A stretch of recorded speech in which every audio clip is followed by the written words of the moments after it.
Great Scott!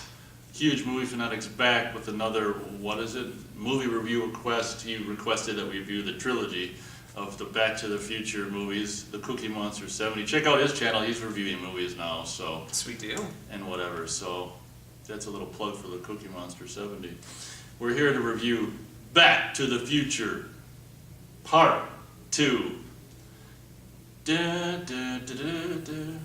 And what I was just talking with Matt about is I meant to see what date they go into the future in October. It might be October 23rd or 15th. It might be 15th. Maybe it's 25th.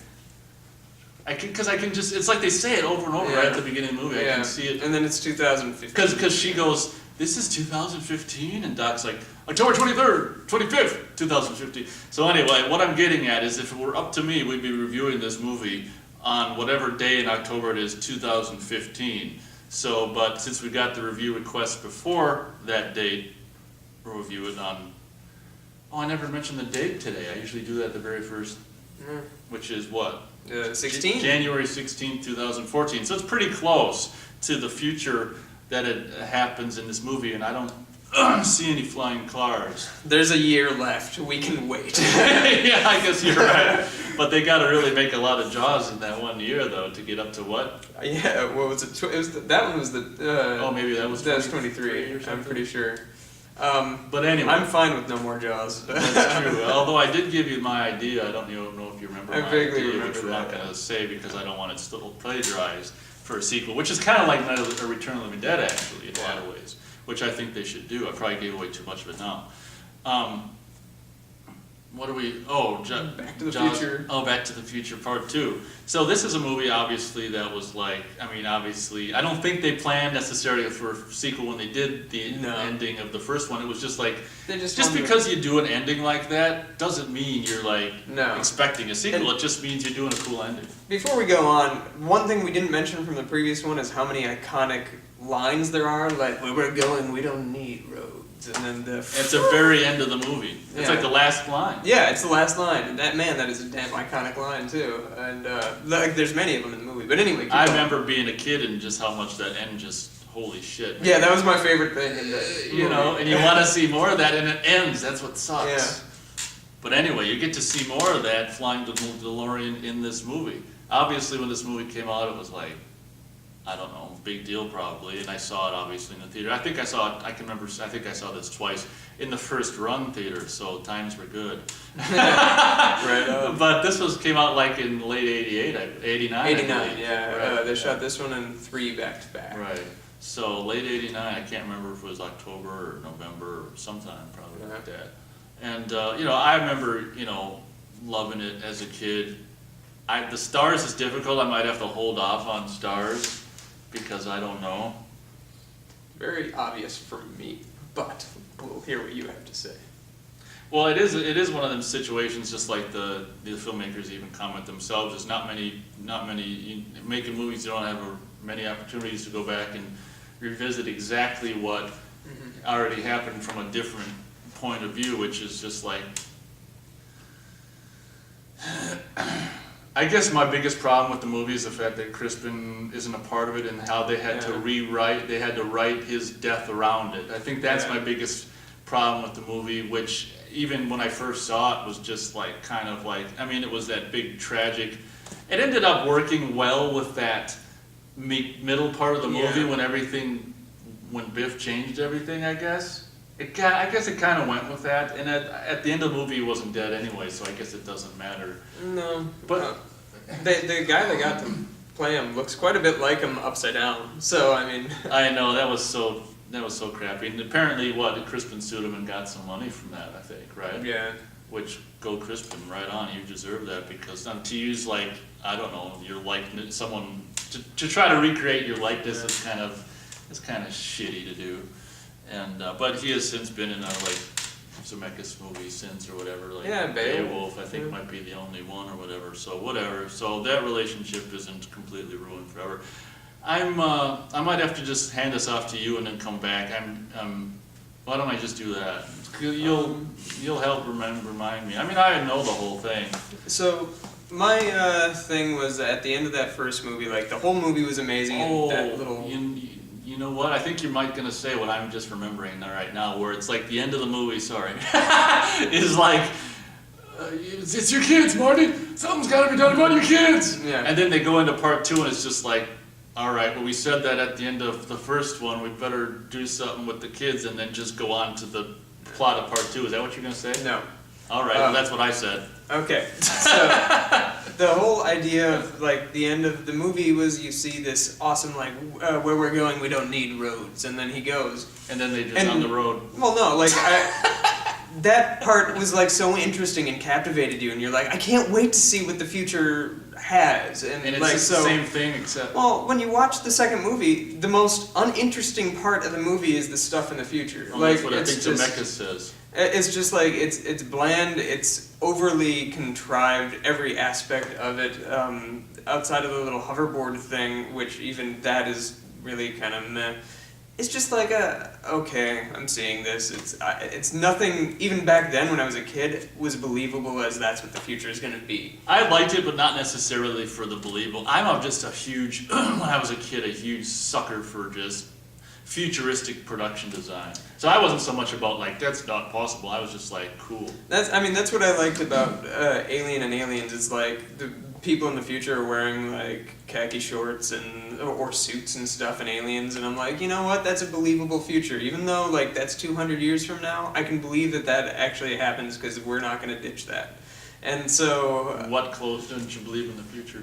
from Back to the Future, like the shiny hat thing, which I mean, to be fair, some of these people have made now because of this movie, and like the Nikes that fasten themselves, and the jacket that adjusts itself to its own. But only because like- the movie did it. Yeah, but it's only because the movie did it. But it, like even still, it's novelties for the movie that Right. are out there, and I mean just. Everything about the future just left me kind of like, meh. It's fun. It's great, the opening. The middle part where when he goes back in time and Biff has changed the future and all that stuff, and with Leah Thompson and all that stuff, just seems sort of weird and odd. I mean, that's supposed to be the case. I did like that he wakes up, or he sneaks into his window, and it's an African American family that gets all Oh, upset man. about it. That part And made that, me laugh. that black guy is like, they'll shoot a static shot of a part of the room, Yeah. and they'll go in with trash it, come out the corner, I'm gonna get you, sucker! I don't think that's what he says, but Yeah, you know. yeah. And That it's- part made me laugh. And it seems like there's 3 shots where Michael J. Fox will run into it, Yeah. black guy come in, smash it, go out. And You better not! yeah, so I can't remember what he said. so like there are nuggets in the movie that are good. Everything in the movie is just kind of good. There's not a lot of great stuff. That said, a lot of the stuff that I just mentioned is iconic now, like the self-tying Nikes that Nike is even trying to produce and stuff like that. And but the movie just seems overly obnoxious in a way. Yeah. Until they go back to 1955, and that's when the movie gets freaking glorious. The last, 35, 40 minutes of the movie Yeah. is incredible. It's like almost as good, stands shoulder to shoulder with everything in that first movie. Like, I'm all there, and I love that stuff, and that redeems the entirety of the movie, which beforehand would have been like a 2.5 star. I would give it a 3. At the end of the day, my review for the second movie is 3 stars. The first half is overly obnoxious, the second half is overly amazing, and they balance out to be a good picture. Like I say, but you got to agree with that whole thing about your kids. Something's Yeah, got to I- be done about your kids, The and kids, it seems like buddy, the the kids. whole Yeah, movie's like- gonna be about that. Yeah. And they just quick do this one thing at the The beginning. kids are assholes? Like, I mean, that's that's essentially what it turns out to be, and yeah, I don't know. That was lame. Who played the replacement girlfriend? Oh yeah, that's right. Elizabeth Shue, Elizabeth right? Shue, yeah. And she did a good job. I like the girl in the first movie better, but she did a serviceable job for the movie, and she had some great little comedic moments, like her fainting thing. I thought she did that quite well. And it's funny because we're almost to 2015, and Michael J. Fox doesn't look nearly as bad as he does in this movie. Yeah, I know, right? Unfortunately, he's Yeah, that's But he the looks thing. Like, great, I mean- the aging effects in this movie. And even for Leah everybody- Thompson looks the same. Yeah, she looks relatively the same. Elizabeth Shue looks pretty fantastic. Oh yeah, even that's right. still, So like- that's one of the interesting points. Come Yeah. next year, October Yeah, 15th, I want to see a picture of them on that day. yeah, exactly. And then say, here's makeup, and this is them. Yeah, and it's funny if you watch the DVD special features, everybody's talking about how amazing the makeup looks, and I'm looking at it and I'm like, no, it doesn't. That, No, it looks like a dumb, Yeah. like a mannequin head on Yeah. your face. yeah, so whatever. But anyway, I give the movie 3 stars. It's Yeah, good. It's, I don't. it's I- weak sauce in comparison. Yeah, it does seem so much like when you expect or hope for a sequel to like go forward and do something different, like it's kind of hinted at the end, we gotta do something about your kids. It's doing something new, but I think probably when they were thinking about like Back to the Future 2, in particular, Zemeckis, says he's not interested in the future parts in the movie. Yeah. And just the whole fact of, oh gosh, we shouldn't have said that because, I don't want to spend the whole movie in the future. And it just seemed, it did seem very like, there's a lot of stuff that was just there to just kind of be there, I think I'd say. The thing is, I loved it when I was a kid, so you can never unsee it unless you get Yeah. hit in the head and brain damage and forget it. But so there's always going to be that. I think I might have to ride on his coattails and say 3 stars. There's so much, even in their retelling of. There's so much that what's great about part 2 is it is this interesting idea of screwing with the time. What's Yeah. it called? Time space continue. Yeah. What's it called? The time-space continuum, the paradox at the end of the movie, which Well- they created a paradox when they did that. Yeah, and that's one of the, I guess it's funny because it's a high and a low point of the movie. It's like it's stupid, but what they do with it is cool, and just I can just remember every time he goes to the cemetery and sees his dad's grave, and he's like, no, it's just depressing for me. Yeah, I mean, that part And is lame. It But is.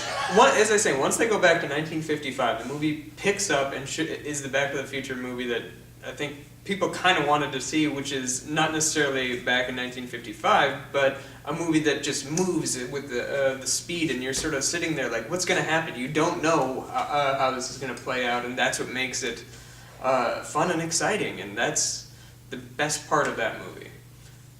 All right, are you done? I don't have. Yeah. I don't know what to say. It's kind of 3 stars. It's a big departure from the first movie, but still serviceable, I guess. still serviceable, and Silvestri's back with the yeah, the continuation score of well, is it's good. kind of Yeah, it's the same exact score. It's just, I'm sure he probably didn't even write a single new note. Well, probably. So. All right, thanks for watching.